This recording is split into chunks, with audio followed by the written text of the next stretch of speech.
ദൈവനാമത്തിന് മഹത്വം ഉണ്ടായിരിക്കട്ടെ. അമ്മയുടെ പ്രത്യക്ഷീകരണത്തിൻ്റെ സാക്ഷിയാക്കി എന്നെയും എൻ്റെ കുടുംബത്തെയും ഈ പുണ്യഭൂമിയിൽ നിർത്തിന് ഞാൻ അമ്മയ്ക്കും ഈശോയ്ക്കും കോടാനുകോടി നന്ദി പറയുന്നു. എൻ്റെ പേര് ഷിനു മാത്യു. ഇതെൻ്റെ ഹസ്ബൻഡ് മോളുമാണ്. ഇതെൻ്റെ ചേച്ചിയുടെ 2 മക്കളാണ്. ഞങ്ങൾ മലപ്പുറത്തു നിന്നും വരുന്നു. ഹസ്ബൻഡിൻ്റെ വീട് പത്തനംതിട്ട എലന്തൂരാണ്. ഞാനിവിടെ സാക്ഷ്യം പറയുന്നത് ഞങ്ങൾക്ക് ലഭിച്ച വലിയൊരു ദൈവ അനുഗ്രഹത്തെ മാതാവിൻ്റെ ഈശോയുടെയും സംരക്ഷണത്തിനെക്കുറിച്ചുമാണ്. ഞാൻ ആദ്യമായിട്ട് ഉടമ്പടി എടുക്കുന്നത് 2022 സെപ്റ്റംബർ 17-നാണ്. ഇതെൻ്റെ അൾത്താരയിലെ 2ാമത്തെ സാക്ഷ്യമാണ്. ഞാനൊരു BSc നേഴ്സാണ്. ഞങ്ങൾ കുടുംബമായിട്ട് കുവൈറ്റിലായിരുന്നു. ഉടമ്പടി എടുത്തതിൻ്റെ ഫലമായിട്ട് OET പാസ്സായതും ന്യൂസിലൻഡിലേക്കുള്ള പ്രോസസ്സിങ് കംപ്ലീറ്റ് ആയതും ഞാൻ എൻ്റെ ആദ്യത്തെ സാക്ഷ്യത്തിൽ പറഞ്ഞിരുന്നു. ദൈവകൃപയാൽ കഴിഞ്ഞ വർഷം മെയ് 30 ഞങ്ങൾ കുടുംബമായിട്ട് ന്യൂസിലൻഡിലേക്ക് കടന്നുപോയ സമയത്ത് അവിടെ ജോലി ലഭിക്കുന്നതിനുള്ള ബുദ്ധിമുട്ടുകളെക്കുറിച്ച് ഞങ്ങൾക്ക് ചെറിയ രീതിയിൽ അറിയാമായിരുന്നു. എന്നിരുന്നാലും ജോലി ലഭിക്കാതെ പോയവരെല്ലാവരും തന്നെ തിരിച്ചു വരുന്നു എന്ന് ഞങ്ങൾക്ക് അറിയത്തില്ലായിരുന്നു. അവിടുന്ന് ചെന്നതിന് ശേഷം ക്യാപ്പ് എന്നൊരു പ്രോഗ്രാം ചെയ്യണമായിരുന്നു. അതിൽ ഓസ്കി ഉണ്ടായിരുന്നു. ഓസ്കി ഭയങ്കര ടഫായിരുന്നു. ആദ്യത്തെ അറ്റംപ്റ്റിൽ ഞാൻ ഫെയിലായി. ഞങ്ങൾ 12 പേരുണ്ടായിരുന്നു ഫെയിലായവരിൽ. അങ്ങനെ 2ാമത്തെ ഒരു അറ്റംപ്റ്റ് കൂടെ അവർ തരത്തുള്ളൂ. അപ്പോൾ ഞാൻ ഉടമ്പടി കാശുരൂപം മുറുകെ പിടിച്ച് പ്രാർത്ഥിച്ച് എല്ലാവർക്കും ഉടമ്പടി തൈലം കുരിശ് വരച്ച് പ്രാർത്ഥിച്ചു. ഉടമ്പടി ഉപ്പ് ഞങ്ങളുടെ എക്സാം ഹോളിൻ്റെ പുറത്ത് കൊണ്ടുപോയി ആരും ചവിട്ടാത്തടുത്ത് ഞങ്ങൾ ഇട്ടു. എല്ലാവരും പാസ്സാകണേ എന്ന് ഞാൻ മാതാവിനോട് ഈശോയോടും പ്രാർത്ഥിച്ചു. അങ്ങനെ അവർ പാസ്സാക്കത്തില്ല എല്ലാവരും. എന്നാൽ മാതാവിൻ്റെ ഈശോയുടെയും കൃപയാൽ എല്ലാവർക്കും ഭയങ്കര ടഫായിരുന്നു. ഓസ്കി എല്ലാവരും തന്നെ പാസ്സായി. അങ്ങനെ ന്യൂസിലൻഡിലേക്കുള്ള രജിസ്ട്രേഷൻ കിട്ടി. അതിനുശേഷം അപ്ലൈ ചെയ്തു. ജോലിക്ക് വേണ്ടി ഓൺലൈനായിട്ടും ഡയറക്റ്റായിട്ടും CV കൊടുത്ത് അപ്ലൈ ചെയ്തെടുത്തൊന്നും എല്ലാം റിജക്ഷൻസ് ആയിരുന്നു കിട്ടിയിരുന്നത്. ആ ഒരു സമയത്ത് എല്ലാവരും ന്യൂസിലൻഡിലേക്ക് കടന്നു പോകുമ്പം ഒറ്റയ്ക്കാണ് പോരുന്നത്. ജോലിയെല്ലാം ലഭിച്ചിട്ടാണ് പിന്നീട് ഫാമിലിയെ കൊണ്ടുപോകുന്നത്. പക്ഷേ ഞങ്ങൾ ഒന്നിച്ച് പോയത് കാരണം ഒറ്റയ്ക്ക് പോകുന്നതിനേക്കാൾ 3 ഇരട്ടി ചിലവായിരുന്നു. അപ്പോൾ 2 പേർക്കും ജോലിയില്ല.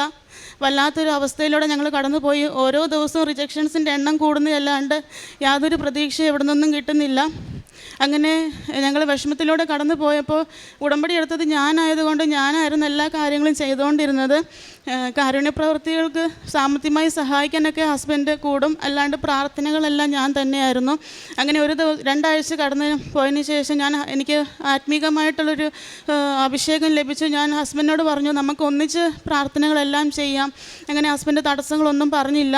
അങ്ങനെ പ്രത്യക്ഷീകരണ പ്രാർത്ഥന, ഉടമ്പടി പ്രാർത്ഥന, ഉപവാസം എടുക്കുന്നത്, ദൈവവചനം വായിക്കുന്നത്, അതുപോലെ സാക്ഷ്യങ്ങളും അച്ഛൻ്റെ ധ്യാനവും കേൾക്കുന്നത് എല്ലാം ഞങ്ങൾ ഒരുമിച്ചിരുന്ന് ചെയ്തു. ആ ഒരുമിച്ചിരുന്ന് ചെയ്ത നാളെ തൊട്ട് ഞങ്ങൾക്കുണ്ടായിരുന്ന മനസ്സിൻ്റെ ഭാരം കുറഞ്ഞു. ഞങ്ങൾക്ക് സമാധാനവും സന്തോഷം വന്നു. ജോലി ലഭിക്കുക എന്നുള്ളത് ഞങ്ങൾക്ക് പിന്നീടുള്ള കാര്യമായി. ദൈവകൃപയ്ക്ക് വേണ്ടി ഞങ്ങൾ പ്രാർത്ഥിച്ചു.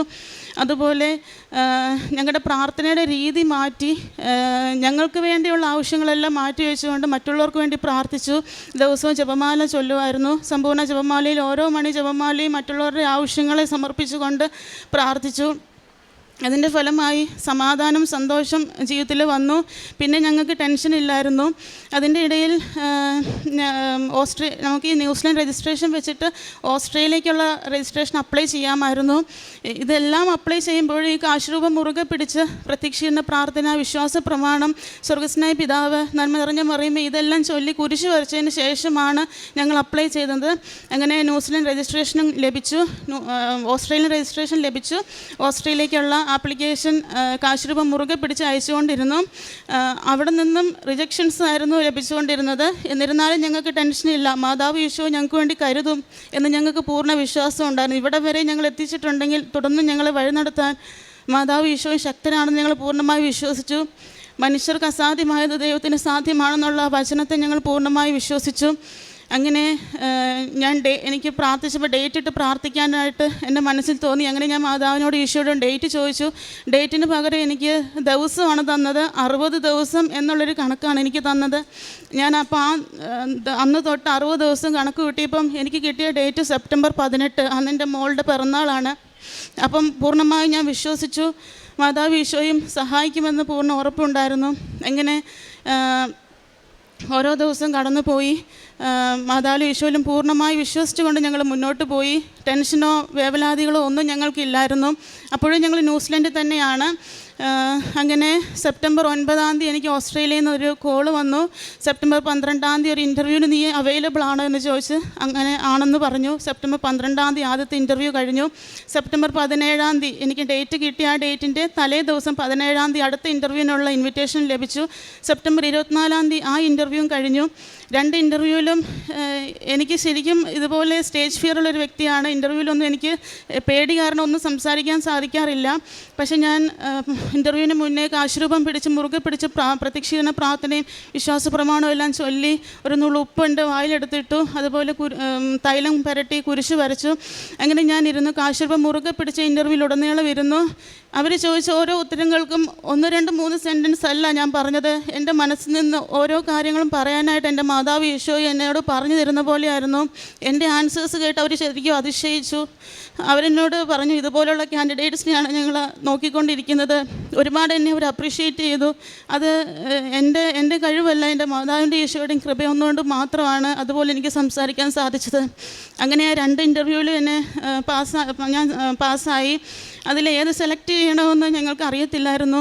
അതിൽ മാതാവിനോട് ഈശോയോടും പ്രാർത്ഥിച്ചിട്ട് തന്നെ അതിൽ മാതാവ് ഈശോയും കാണിച്ചെന്ന ഒരെണ്ണം ഞങ്ങൾ സെലക്ട് ചെയ്തു. പ്രോസസ്സിങ് സ്റ്റാർട്ട് ചെയ്തപ്പോഴാണെങ്കിൽ ഓസ്ട്രേലിയക്ക് നിങ്ങൾക്ക് എല്ലാവർക്കും അറിയാമായിരിക്കും ഒരുപാട് ബുദ്ധിമുട്ടാണ് പേപ്പർ വർക്കുകൾ.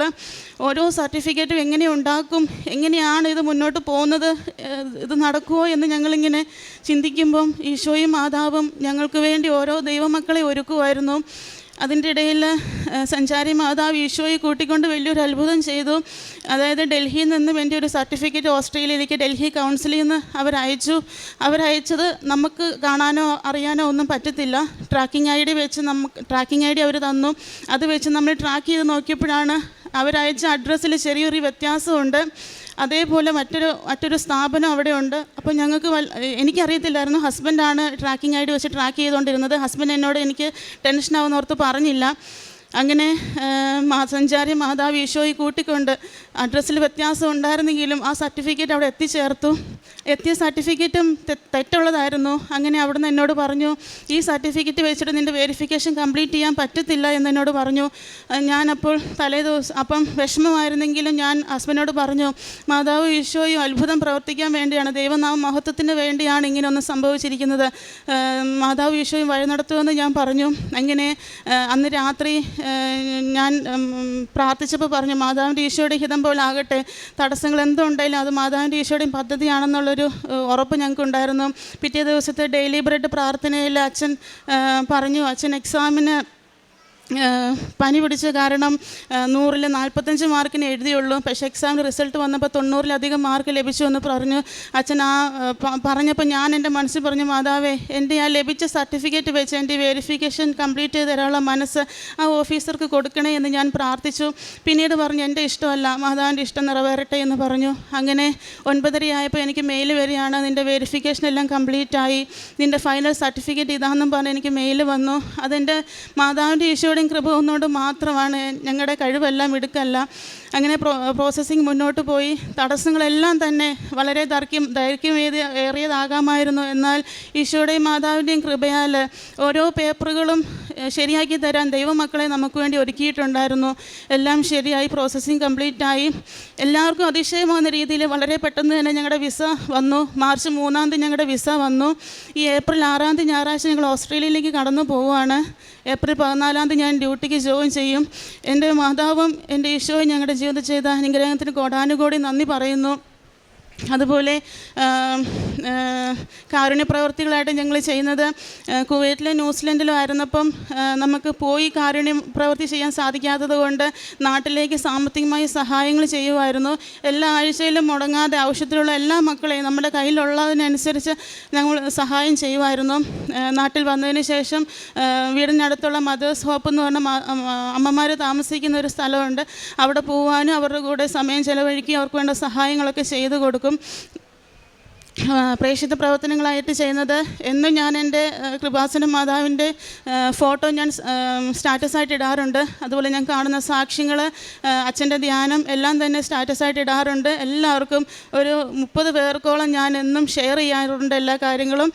അതുപോലെ ഇവിടുന്ന് ലഭിച്ച കൃപാസനം പത്രം ഞാൻ റെയിൽവേ സ്റ്റേഷനുകളിൽ, അതുപോലെ ട്രെയിനിൽ, ബസ് സ്റ്റാൻഡുകളിൽ, ഗവൺമെൻറ് ഹോസ്പിറ്റലുകളിൽ എല്ലായിടത്തും പ്രാർത്ഥിച്ച്, അവർക്ക് വേണ്ടി പ്രാർത്ഥിച്ച്, ഇത് ലഭിക്കുന്ന ആൾക്കാർ അതിനെ ആ ഒരു രീതിയിൽ ഇതിനെ കണ്ട് മാതാവിൻ്റെ ഈശോയുടെ അനുഗ്രഹങ്ങൾ മനസ്സിലാക്കിക്കൊണ്ട് മാതാവിൻ്റെ ഈശോയിലേക്കും കടന്നു വരണേ എന്ന് പ്രാർത്ഥിച്ചുകൊണ്ട് ഞാൻ ഈ പത്രങ്ങളെല്ലാം വിതരണം ചെയ്യുമായിരുന്നു.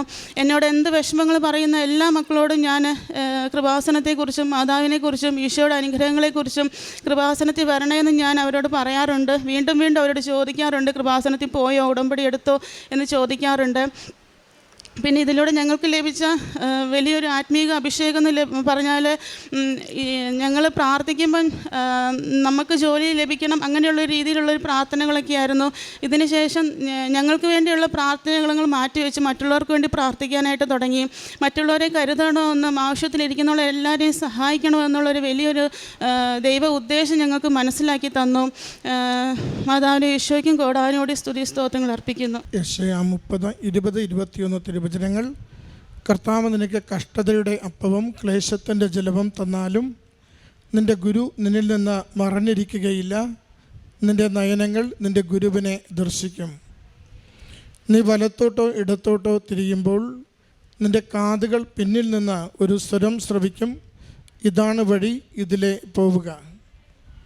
ഷിനു മാത്യു എന്ന ഈ സഹോദരി ജീവിത പങ്കാളിയോടും കുഞ്ഞിനോടും ഒപ്പം പരിശുദ്ധ കൃപാസന മാതാവിൻ്റെ തിരുനടയിൽ വലിയ സന്തോഷത്തോടെ ഈ നാളുകളിൽ വിദേശത്ത് പോകുവാനുള്ള പ്രോസസ്സും പരീക്ഷകളും വിജയിച്ചതിനുള്ള നന്ദി സന്തോഷത്തോടെ സമർപ്പിക്കുകയാണ്. മകൾ പറയുന്നുണ്ട്, വിദേശത്ത് പോകുവാൻ വേണ്ടി ഈ നാളുകളിൽ കടന്നുപോയ വളരെ കഠിനമായ പരിശ്രമങ്ങൾ, വിദേശത്ത് പോയി ക്യാപ്പ് ഓസ്കി പരീക്ഷ വിജയിക്കുവാൻ വേണ്ടി നടത്തിയ പരിശ്രമങ്ങൾ, അത് ഏറെ ക്ലേശപൂർണമായി വിജയിച്ച് വന്നിട്ട് ഇൻ്റർവ്യൂ ഒന്നും ലഭിക്കാതെ കൊടുക്കുന്നതൊക്കെ റിജക്റ്റ് ചെയ്തുകൊണ്ട് നിരന്തരം റിജക്റ്റ് ചെയ്യുന്നതിലൂടെ കുടുംബം കടന്നുപോയ വലിയ സാമ്പത്തിക ഞെരുക്കത്തിൻ്റെ ദിവസങ്ങൾ, പരിശുദ്ധ കൃപാസന മാതാവിൻ്റെ തിരുനടയിൽ ഉടമ്പടിയെടുത്ത് ജീവിതം പുനഃക്രമീകരിക്കുമ്പോൾ പിന്നീട് ഓരോ തവണയും ഓരോ തിരിച്ചടികളും ഇൻ്റർവ്യൂകളെ തിരസ്കരിക്കപ്പെടുമ്പോഴും നിരാശയിലേക്കല്ല, അമ്മ മാതാവിന് ഒരു പദ്ധതിയുണ്ട്. ആ പദ്ധതിയിലൂടെ ഏറ്റവും മികച്ചത് നൽകുന്നതിന് വേണ്ടി തങ്ങളെ വഴി നടത്തും, ഒരുക്കുമെന്ന പ്രത്യാശയിൽ ജീവിതം മുന്നോട്ട് കൊണ്ടുപോയതിനെ സാക്ഷ്യപ്പെടുത്തുകയാണ്. ഓരോ പ്രതിസന്ധിയും ഓരോ പുതിയ പ്രചോദനവും പുതിയ അവസരവുമായി കുടുംബത്തിന് മാറുന്നത് പങ്കുവയ്ക്കുന്നുണ്ട്. ഓരോ തിരിച്ചടികളും ഓരോ തിരസ്കരണങ്ങളും ഓരോ ഇൻ്റർവ്യൂ അറ്റൻഡ് ചെയ്യുവാൻ ആഗ്രഹത്തോടെ അപേക്ഷ അയക്കുന്നതൊക്കെ റിജക്റ്റ് ചെയ്ത് കഴിയുമ്പോൾ അതിലൂടെ വീണ്ടും തരിപ്പണമാവുകയല്ല, മറിച്ച് അമ്മ മാതാവിൽ ആശ്രയിച്ചുകൊണ്ട് വീണ്ടും അടുത്ത ഇടങ്ങൾ കണ്ടെത്തുവാൻ, പുതിയ രാജ്യം കണ്ടെത്തുവാൻ, ഓസ്ട്രേലിയയിലേക്ക് തങ്ങളുടെ അന്വേഷണമൊന്ന് പുനഃക്രമീകരിച്ച് തുടങ്ങുവാനുള്ള പരീക്ഷണങ്ങളൊക്കെ ചെയ്യുവാൻ മക്കൾക്ക് കൃത്യമായ നിർദ്ദേശങ്ങൾ അമ്മയിൽ നിന്ന് കിട്ടിക്കൊണ്ടിരുന്നു. ഓരോന്ന് ചെയ്യുമ്പോഴും ഉള്ള ഉറച്ച വിശ്വാസം അമ്മ മാതാവും തിരുക്കുമാരനും കരം പിടിച്ച് വഴി നടത്തും, ഏറ്റവും ഉചിതമായ ഇടങ്ങളിലേക്ക് നയിച്ചുകൊണ്ടിരിക്കും. ഞങ്ങൾക്ക് അർഹതയില്ലെങ്കിലും ഞങ്ങൾക്ക് അറിവില്ലെങ്കിലും ഞങ്ങളുടെ കഴിവുകൾ വളരെ പരിമിതമാണെങ്കിലും ആ കഴിവിനപ്പുറമുള്ള കൃപയാൽ അമ്മ മാതാവ് ആവശ്യമായത് അനുഗ്രഹിച്ചു തരും. മകൾ പറയുന്നുണ്ട്, പബ്ലിക് സ്പീക്കിംഗ് ഏറെ പ്രയാസമുള്ളൊരു വ്യക്തിയാണ്, അധികമൊന്നും വാക്കുകൊണ്ട് സംസാരിക്കുവാൻ അറിയില്ല, എങ്കിലും അമ്മ മാതാവിൻ്റെ ഉപ്പ് നാവിൽ തൊട്ടും ഉടമ്പടി തൈലം കുരിശടയാളം വരച്ച് വിശ്വാസ പ്രമാണം ചൊല്ലി പ്രാർത്ഥിച്ചും പ്രത്യക്ഷീകരണ പ്രാർത്ഥന ചൊല്ലി ഇൻ്റർവ്യൂവിന് പോയിട്ട് അവർ ചോദിച്ചതിനൊക്കെയും ഇടതടവില്ലാതെ സംസാരിക്കുവാൻ മകളെ സഹായിക്കുകയും അതവർക്ക് വലിയ ഇംപ്രസ്ഡായി മാറിയെന്ന്. പങ്കെടുത്ത 2 ഇൻ്റർവ്യൂവിലും ഒരുപോലെ സെലക്ട് ആവുകയും വീണ്ടും അമ്മ മാതാവിൻ്റെ സംരക്ഷണയിൽ അതിൽ ഉചിതമായ ഒരെണ്ണം തിരഞ്ഞെടുക്കുകയും ചെയ്തുവെന്ന്. പ്രിയമുള്ളവരെ, ചില കാലങ്ങൾ നമുക്ക് ഇരുണ്ടതായിരിക്കാം, ചില കാലങ്ങൾ നാം ചെയ്യുന്ന പരിശ്രമങ്ങളൊക്കെ പരാജയപ്പെടുന്നതായിരിക്കാം, ചില കാലങ്ങൾ നമ്മൾ എത്ര വിശുദ്ധിയിൽ ജീവിച്ചാലും സഹനങ്ങൾ ജീവിതത്തിനകത്തേക്ക് ഇങ്ങനെ ഇരച്ച് കയറി വന്ന് നമ്മളെ വേദനിപ്പിക്കുന്നുണ്ടാവാം. നമ്മുടെ കണ്ണുകളുടെ നോട്ടം കർത്താവിൽ നിന്ന് മാറുന്നുണ്ടോ? നമ്മുടെ ഹൃദയം ദൈവത്തിൽ നിന്ന് ചഞ്ചലപ്പെട്ട് നാം തന്നെ നിരാശയിലേക്കും വഴിതെറ്റിയും പോകുന്നുണ്ടോ? അതോ ദൈവത്തിൽ പൂർണ്ണമായി ആശ്രയിക്കുവാനുള്ള ഒരു കൃപയ്ക്ക് വേണ്ടി പ്രാർത്ഥിക്കുവാൻ നമുക്ക് സാധിക്കുന്നുണ്ടോ? ഈ മകൾ ആവർത്തിച്ച് പറയുന്നുണ്ട്, എന്നും ദൈവേഷ്ടത്തിന് വേണ്ടി ഓരോ തിരിച്ചടികളെയും സമർപ്പിച്ചിരുന്നു, എന്നും മറ്റുള്ളവർക്ക് വേണ്ടി തങ്ങളുടെ നിയോഗങ്ങളെക്കാൾ ഉപരി പ്രാർത്ഥിച്ചിരുന്നു. ഓരോ ജപമണി ചൊല്ലുമ്പോഴും മറ്റുള്ളവരുടെ ജീവിതത്തിൻ്റെ ആവശ്യങ്ങൾ നിവർത്തിതമാകുവാൻ വേണ്ടി നിരന്തരം ആഗ്രഹത്തോടെ ദൈവസന്നിധിയിൽ നിയോഗം സമർപ്പിച്ചിരുന്നുവെന്ന്. ഇതൊരു ആത്മീയ വളർച്ചയുടെ ലക്ഷണമാണ്. നമ്മുടെ ആവശ്യങ്ങളിൽ നിന്നും ദൈവത്തിൻ്റെ ഹിതം നിറവേറും വിധം, മറ്റുള്ളവരുടെ ജീവിതം നന്മയാകും വിധം നമ്മുടെ പ്രാർത്ഥനയിലൂടെ സഹായിക്കുക എന്നത്. നമുക്ക് ഉടമ്പടി ജീവിതം നൽകുന്നത് ഈ ആത്മീയ വളർച്ചയും ആത്മീയ പക്വതയുമാണ്.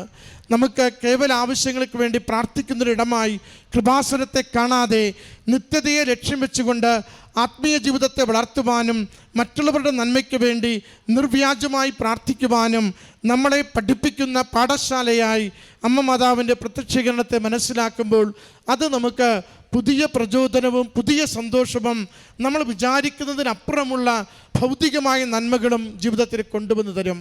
അതിൻ്റെ സാക്ഷ്യമാണ് ഈ മകൾ ഈ അൾത്താരയിൽ പങ്കുവയ്ക്കുന്നത്. എത്ര ക്ലേശത്തിൻ്റെ അപ്പം കഴിച്ച് ജീവിതം മുന്നോട്ട് പോയാലും എൻ്റെ മാതാവിൽ നിന്ന്, എൻ്റെ ഈശോയിൽ നിന്ന് കണ്ണെടുക്കാതെ എൻ്റെ ജീവിതം ഞാൻ മുന്നോട്ട് കൊണ്ടുപോകും.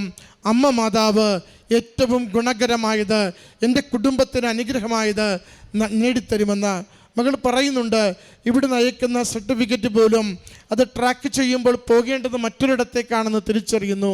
എങ്കിലും അത് ശരിയായി അത് എത്തേണ്ട ഇടത്തേക്ക് അത് റീഡയറക്റ്റ് ചെയ്ത് എത്തിച്ചേരുമ്പോൾ അതിൽ തെറ്റുകളുണ്ടെന്ന് തിരിച്ചറിയുന്നു. എങ്കിലും ആ തെറ്റുകൾ ഉള്ളതുപോലും അപാകതകൾ പോലും പരിഗണിക്കാതെ ആ വെരിഫിക്കേഷൻ പൂർത്തിയാക്കി മകൾക്ക് ആ ഫാമിലി വിസയോടുകൂടി PR അവിടെ ജോലിക്ക് പോകുവാനാവുന്ന സാഹചര്യങ്ങൾ ഒരുക്കി കൊടുക്കുന്നു. നമ്മൾ അമ്മയുടെ കരങ്ങളിൽ നമ്മുടെ ജീവിതം സമർപ്പിക്കുമോ? ചെറിയ ചെറിയ കുറവുകൾ പോലും എല്ലാം പരിഹരിച്ചുകൊണ്ട് നമുക്ക് അനുഗ്രഹമായിട്ടുള്ളത് തരുവാൻ അമ്മ മാതാവ് തിരുക്കുമാരന് മേൽ എപ്പോഴും മാധ്യസ്ഥം വഹിക്കും. നമുക്കത് സംരക്ഷണവും അനുഗ്രഹവുമായി തീരുകയും ചെയ്യും. ഈ കുടുംബത്തിന് ലഭിച്ച ഈ അനുഗ്രഹത്തിന് നന്ദി പറഞ്ഞ് കരങ്ങളടിച്ച് ഈ സാക്ഷ്യം സമർപ്പിക്കും. അത്യപൂർവ ദൈവാനുഭവങ്ങൾ ഇനി നിങ്ങൾക്കും സ്വന്തം.